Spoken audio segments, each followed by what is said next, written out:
Assalamualaikum warahmatullahi wabarakatuh. Perkenalkan, saya Lailulis Milasari dari Departemen Keperawatan Anak Maternitas, Fakultas Kedokteran Kesehatan Masyarakat dan Keperawatan UGM. Pada kesempatan ini, saya akan menjelaskan dan mendemonstrasikan bagaimana cara memandikan bayi baru lahir dan perawatan tali pusat.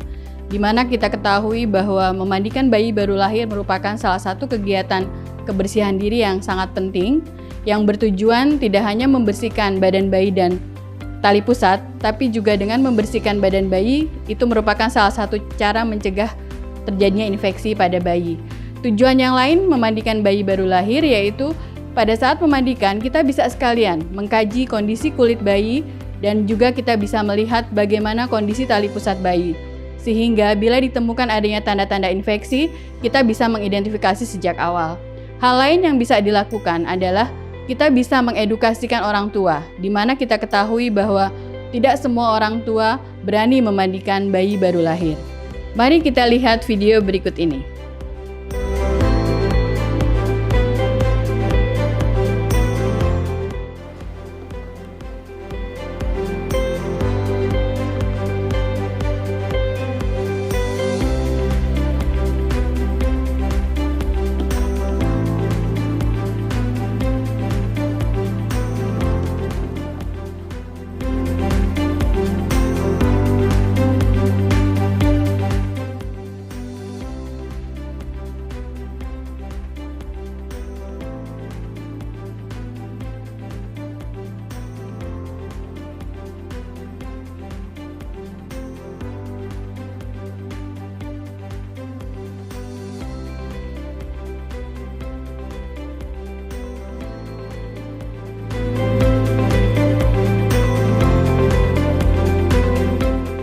Dari beberapa alat yang ditayangkan tadi, ada beberapa hal yang perlu kita perhatikan, yaitu yang pertama termometer.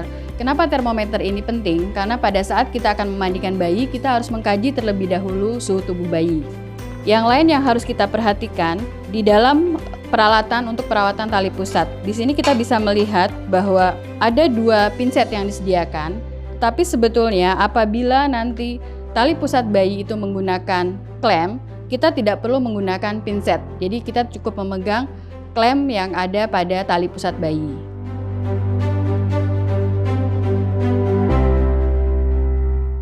Untuk mempersiapkan air yang akan kita gunakan untuk memandikan, ada beberapa hal yang perlu kita perhatikan.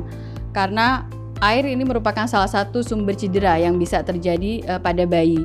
Jadi yang pertama kita harus menyiapkan menuang air terlebih dahulu ke dalam baskom, yaitu air dingin. Berikutnya kita tuang air panas ke dalam baskom. Ya, dua-duanya kita tambahkan karena memang pada kesempatan ini kita menggunakan 2 baskom nanti yang akan digunakan untuk mandi. Berikutnya yang harus kita perhatikan pada saat kita akan menyiapkan air yang akan kita gunakan untuk memandikan. Idealnya memang air yang kita gunakan untuk memandikan itu hangat-hangat kuku, atau biasanya 1 derajat lebih tinggi dibandingkan suhu tubuh bayi. Bila di rumah sakit tersedia termometer air, kita bisa gunakan termometer air. Kita juga bisa menggunakan siku kita. Jadi kita masukkan siku kita ke dalam air, karena ini memang lebih sensitif dibandingkan punggung tangan. Ya, saya rasa ini sudah alat sudah kita siapkan semua.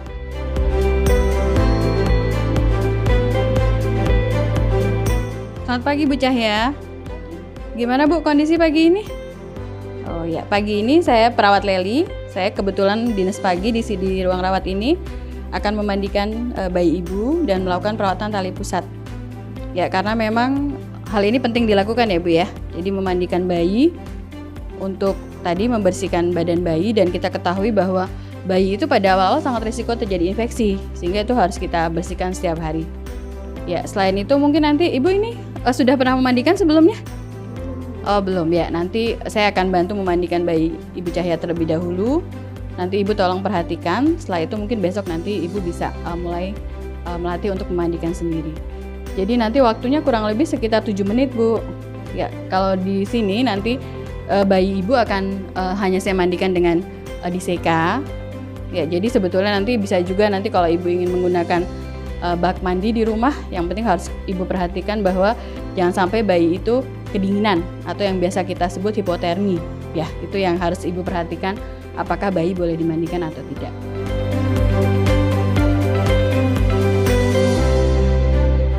Kita mulai ya Bu ya. Saya ambil alatnya terlebih dahulu. Jangan lupa Ibu kalau mau mandikan bayi, kita harus selalu cuci tangan ya. Cuci tangan. Kemudian, nah ini kalau seandainya Ibu di rumah, Ibu punya sarung tangan, Ibu bisa gunakan sarung tangan.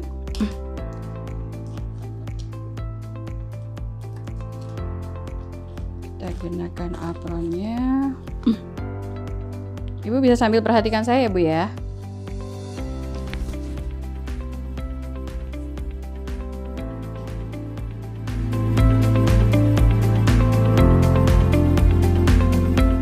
Ini bajunya sudah ada ya Bu ya.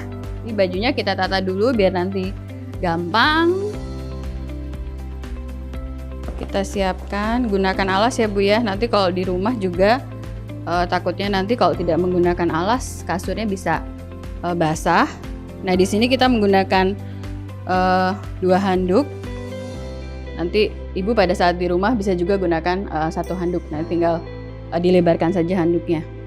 Nah kemudian yang perlu kita perhatikan pada saat kita mandikan bayi, bangun dulu ya Dek ya. Jadi sebaiknya kita memandikan bayi sebelum makan ya, karena kalau setelah makan takutnya nanti bayi itu muntah ya. Dan harus kita pastikan juga bahwa seperti ini nih adiknya sudah bangun ya Bu ya. Jadi kita bisa siap memandikan. Mandikan ya Dek, mandi dulu ya Dek ya.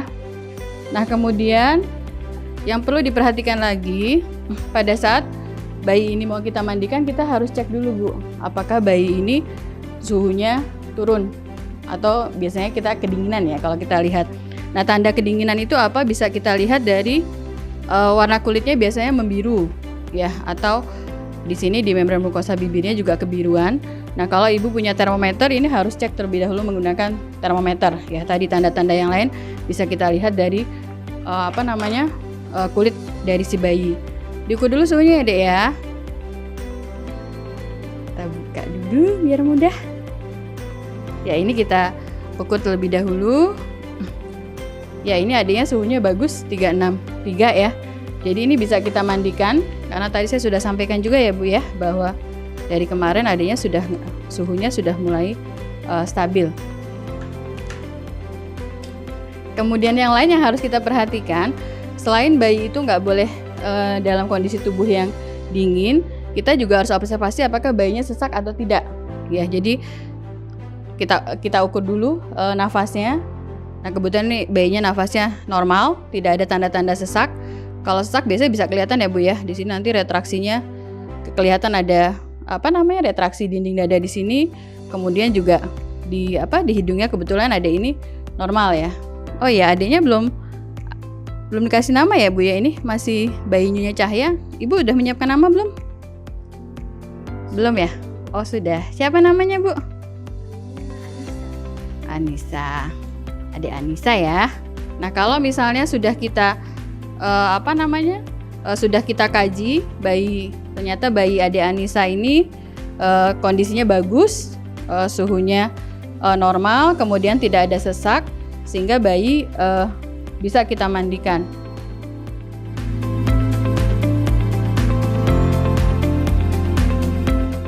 Ya, jadi setelah selesai dikaji, bayi Anissa bisa kita mandikan. Kita bisa lepas bajunya. Dan nanti ini juga harus diperhatikan Bu, karena pada awal bayi itu kan mudah sekali kedinginan. Sehingga sebelum kita selesai nanti membersihkan daerah wajah, daerah rambut, ini bayi ini harus kita tutup. Ya bisa saja tadi dengan menggunakan bedong, atau kalau memang handuk, Ibu punya handuk 2, untuk lebih mudahnya Ibu bisa mengganti bedong tadi dengan handuk ya. Nah yang harus kita perhatikan lagi, pada saat kita akan menutup bayi, kita harus perhatikan tangan jangan sampai terlipat ya. Jadi ini bisa kita tutup kembali, karena nanti akan mudah pada saat kita membersihkan daerah rambut dan wajah yang lain. Nah sekarang kita mulai ya. Ini saya dekatkan semua alatnya ya Bu ya. Jadi di sini saya akan menggunakan kapas yang lembut, atau nanti Ibu juga bisa menggunakan waslap.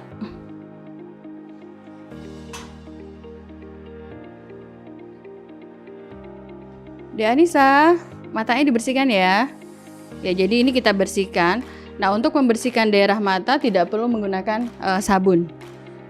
Ya, ini bisa kita dekatkan. Ini ada 2 baskom ya Bu ya. Jadi satu nanti buat air sabun, satu buat membilas. Ya, ini kita dekatkan juga.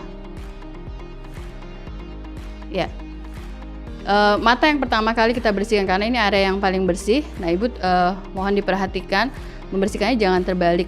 Jadi dari kantus dalam, dari pojok sini ke arah luar. Kemudian kita gunakan sisi yang berbeda dari kapas ini. Jadi Ibu bisa saja tidak sekali ganti, tapi kalau memang dirasakan sudah kotor sebaiknya langsung ganti.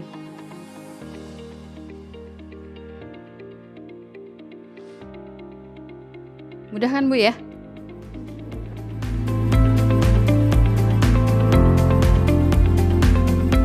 Ya, berikutnya mata sudah kita bersihkan. Berikutnya kita bersihkan muka ya, Dek Anissa ya.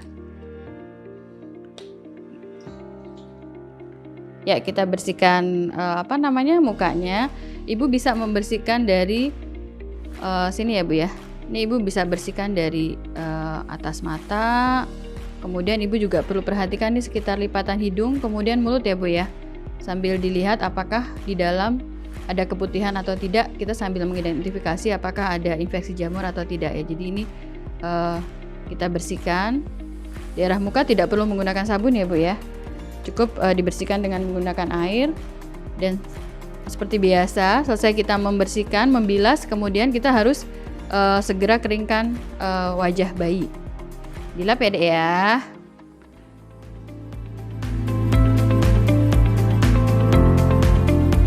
Ya, berikutnya setelah kita bersihkan daerah mata, muka, kita beralih ke daerah rambut ya Bu ya.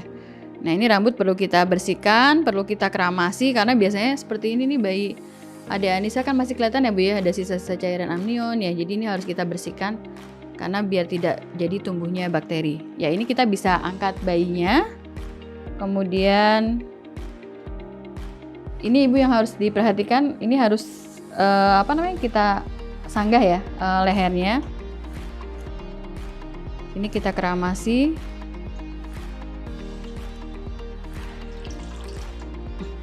Nah, ini sambil dilakukan massage ya Bu ya. Jadi diperhatikan sambil Ibu perhatikan kulit kepala bayi. Kemudian kita gunakan samponya. Kemudian karena airnya ini ada 2, kita bilas sampai air sabunnya itu bersih ya. Kalau sudah bersih, kemudian kita gunakan dengan air yang terakhir, bilasan yang terakhir. Kira-kira gimana Bu? Sudah berani belum menggendong seperti ini? Ya, nanti pelan-pelan dicoba. Yang penting tadi pada saat menggendong memegang bayi, daerah leher yang harus kita sanggah.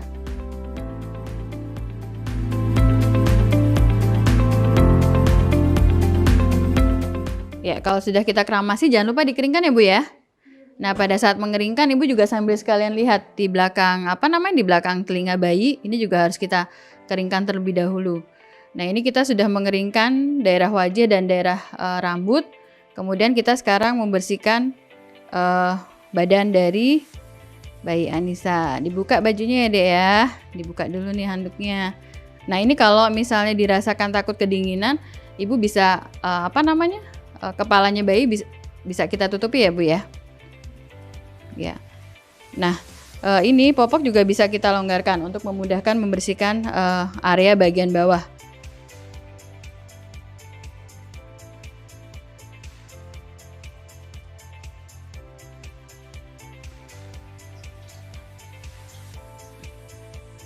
Ya, memandikan bayi lebih mudah dibandingkan dewasa ya Bu ya. Karena apa?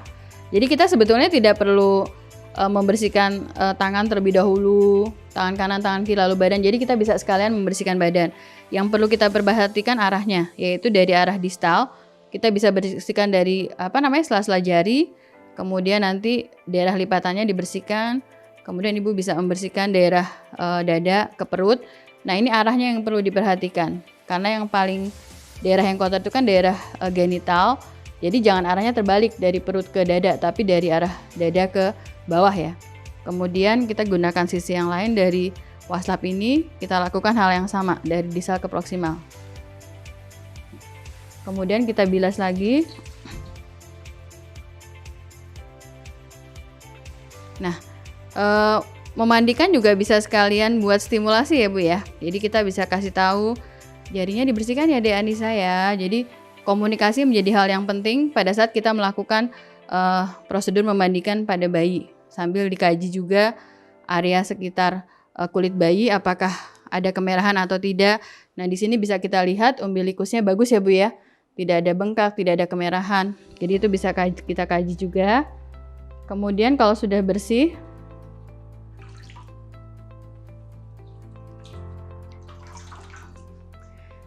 kita bilas. Ya, kita bilas.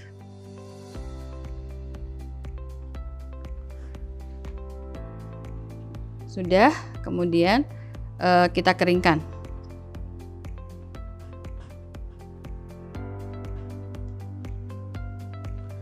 Nah, ini sudah selesai kita mandikan. Berikutnya kita akan bersihkan daerah punggung, ya Bu ya.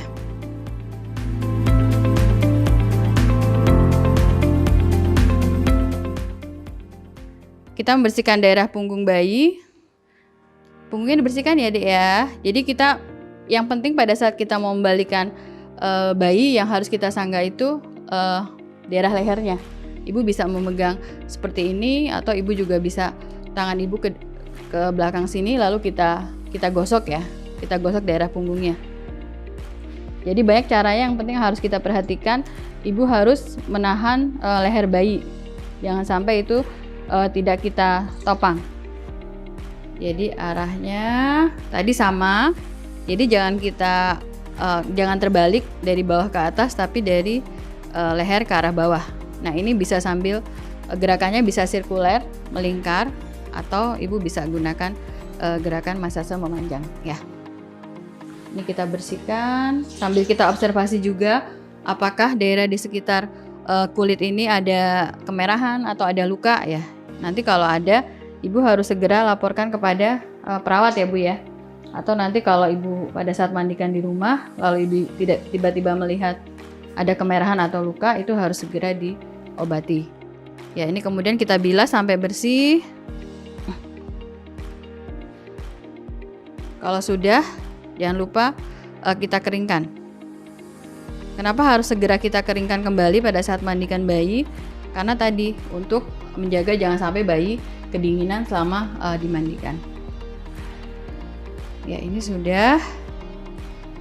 Kemudian berikutnya kita bersihkan daerah kaki atau ekstremitas bawah.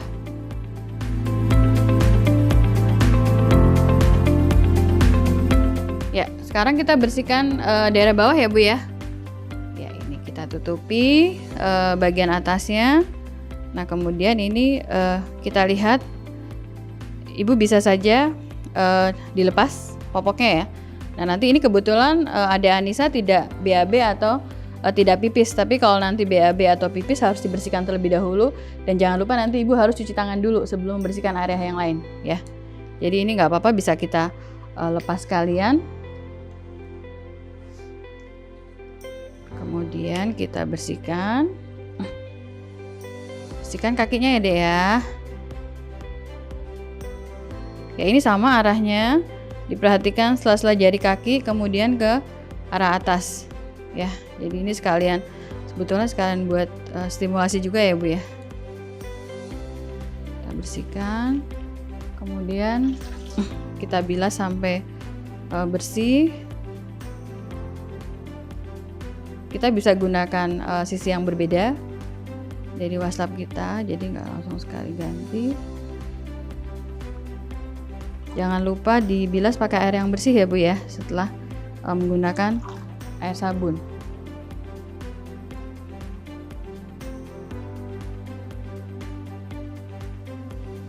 Sudah, kalau sudah kita keringkan.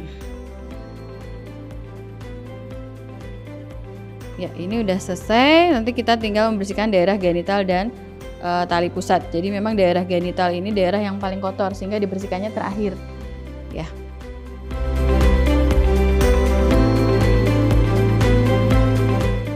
Ini kita bersihkan. Nah, ibu bisa menggunakan waslap atau bisa juga menggunakan kapas ya. Sekarang kita bersihkan daerah genital perianalnya ya Bu ya. Jadi ini karena waslapnya nggak akan kita pakai lagi, kita bisa gunakan untuk membersihkan ya. Jadi ini yang perlu kita perhatikan. Ibu bisa dibuka ya alat kelaminnya Adek Anissa. Nah, kita lihat kalaupun ada putih-putih seperti ini, jangan langsung dibersihkan ya. Jadi yang penting habis pipis, habis BAB dibersihkan, tapi nggak usah dipaksa hilang putih-putihnya ini. Ya, ini kita bersihkan. Kemudian kalau dirasakan masih kotor, ibu bisa lap sekali lagi. Kemudian diangkat ya Bu ya, diangkat biar sampai ke belakang. Kemudian kalau sudah, yang terakhir kita bilas.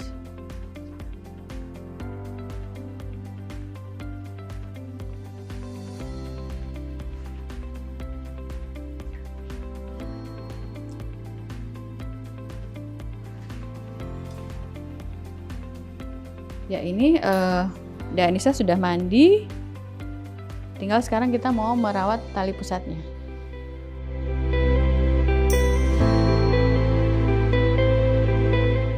Ya, sekarang kita bersihkan tali pusatnya. Tali pusat itu dibersihkan cukup dengan menggunakan air steril ya Bu ya. Jadi ibu tidak perlu menggunakan alkohol atau menggunakan NaCl ya, karena ini sebetulnya luka biasa yang nanti setelah 1 minggu sampai 14 hari biasanya dia akan lepas sendiri. Ya, jadi itu ibu cukup gunakan air steril seperti ini. Tapi kalaupun tidak ada, ibu nanti di rumah bisa merebus air, tapi kemudian setelah itu harus didinginkan terlebih dahulu. Jadi jangan panas-panas dipakai ya. Jadi itu ibu bisa gunakan air itu, tidak harus membeli ya.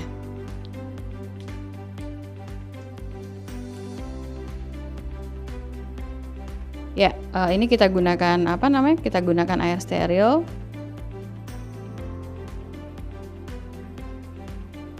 Nah, kemudian yang harus diperhatikan pada saat kita mau membersihkan tali pusat, kita harus membersihkan daerah perlekatan umbilikal dan perut terlebih dahulu. Jadi bukan dari atas ke bawah, tapi dari perlekatan ini ke arah atas. Ibu nanti bisa perhatikan saya membersihkan. Ya, sebetulnya kalau di rumah, kalau ibu tidak punya alat yang disebut pinset, ibu bisa tidak perlu menggunakan, tidak apa-apa, karena memang prinsipnya bersih. Nah, ini yang tadi saya bilang, membersihkannya dari perlekatan umbilikal dan perut terlebih dahulu. Ibu gunakan sisi yang berbeda, dan ini diangkat klem Adek Anissa. Ya, jadi jangan lupa ya Bu, pada saat kita membersihkan ini diperas terlebih dahulu. Dan ini arahnya tadi ya, kembali saya ingatkan lagi, dari arah bawah ke atas. Jadi ini satu sisi, nah ibu bisa gunakan sisi yang lain ya. Kemudian area mana yang belum dibersihkan, kita lanjutkan sampai sekitar semua tali pusat ini bisa bersih dengan sempurna. Ya, ini yang terakhir nanti daerah atasnya, dan karena ini tidak basah ya Bu ya, jadi nggak perlu kita keringkan.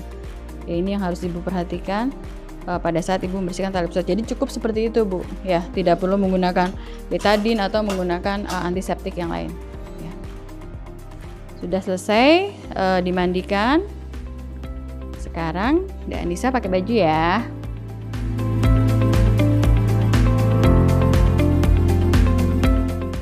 Ya, sekarang pakai baju ya Bu ya. Sudah selesai mandikannya, tali pusatnya sudah kita rawat.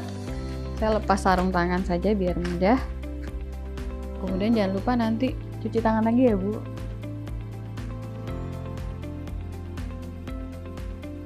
Ya. Nah, ini kita siapkan alatnya. Nah, ibu nanti kalau di rumah kebetulan ibu sendiri, makanya menyiapkan alat itu dari awal penting harus lengkap, sehingga bayi tidak ditinggal sendirian, takutnya nanti jatuh ya. Kemudian ya, ini kita bawa.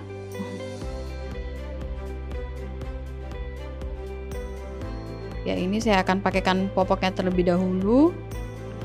Baru itu saya akan cek kembali suhunya Ade Anissa ya Bu ya.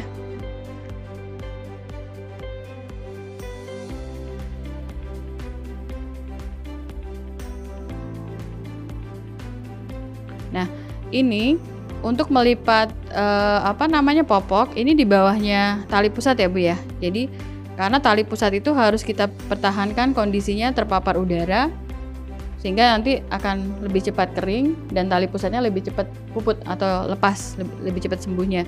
Jadi jangan popoknya menutupi tali pusatnya. Ya makanya kalau Ibu lihat itu kan banyak yang pakai Pampers, itu kan juga tidak menutupi tali pusatnya ya. Sehingga memang di sini tidak disarankan untuk menggunakan gurita ya, karena tadi bisa menutup daerah umbilikus. Ya, sebelum baju kita pakai, dicek lagi suhunya. Ya, dilihat. Ya, ini suhunya normal ya Bu ya, masih 36. Dan ini saya juga tidak ada tidak sesak. Kemudian kalau sudah kita pakaikan baju. Kira-kira mandikan seperti itu ya Bu ya. Jadi yang harus Ibu perhatikan tadi dari mulai persiapan, kelengkapan alatnya. Kemudian sebenarnya semua memandikan baik itu perawatan tali pusat menggunakan prinsipnya bersih ya. Jadi bukan steril. Jangan lupa cuci tangan itu tidak harus sekali atau 2 kali, tapi kalau Ibu merasa bahwa Ibu sudah kontak dengan bagian yang kotor, Ibu bisa segera melakukan cuci tangan kembali. Nah, ini Bayi Anissa sudah pakai baju. Tadi saya sampaikan bahwa bedong ini hanya untuk sementara, untuk menghangatkan bayi, dan mungkin nanti Ibu mau menyusui bayi Anissa ya, sehingga lebih mudah memegangnya, tapi setelah itu sebaiknya dibuka ya, sehingga kita bisa melakukan stimulasi memasak dan yang lainnya. Nah, yang harus kita perhatikan lagi, Ibu mungkin di rumah nanti ya, kalau Ibu di rumah punya bedak atau yang lainnya, tidak disarankan menggunakan bedak ya Bu ya. Jadi jangan gunakan bedak karena memang tadi kulit bayi itu masih tipis. Rongga-rongganya ini masih terlalu lebar. Nanti kalau Ibu banyak menggunakan bedak bisa mengganggu sirkulasi bayi. Apalagi nanti di daerah genital itu tidak boleh digunakan. Kalaupun Ibu mau menggunakan minyak telon atau sejenisnya, gunakan sedikit saja. Dan itu bisa ditaruh di telapak tangan kita dulu, kita usap, baru kita usap di tubuh bayi. Jadi jangan diberikan terlalu banyak ya. Nah, ini sekarang kita mau mulai bedong. Yang perlu diperhatikan tadi, tangan jangan sampai misalnya seperti terlipat ya atau tertekuk. Jadi harus kita pastikan seperti itu. Nah, kalau Ibu tidak mau, cara membendong itu juga selera ya Bu ya. Mau dari kepala boleh, terus ini mau diikat boleh, enggak pun enggak apa-apa ya. Ya sebaiknya sih jangan diikat keras ya Bu ya, karena nanti geraknya jadi susah. Sudah selesai Dek Anissa mandinya.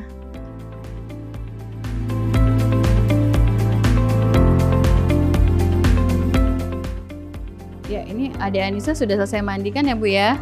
Nah, yang jangan lupa disisir tadi, karena nyisir itu sekalian kita juga bisa membersihkan sisa-sisa tadi ya, sisa-sisa yang ada di kulit kepala ya. Jadi ini dibersihkan, disisiri lagi. Ini sudah cantik.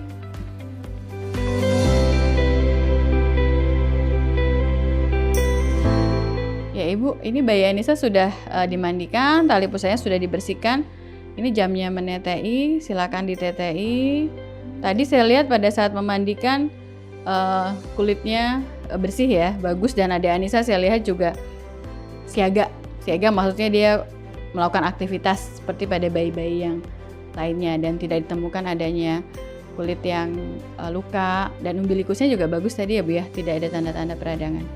Saya rasa itu ya Bu ya, tadi sudah kita lakukan bersama-sama. Gimana Ibu perasaannya?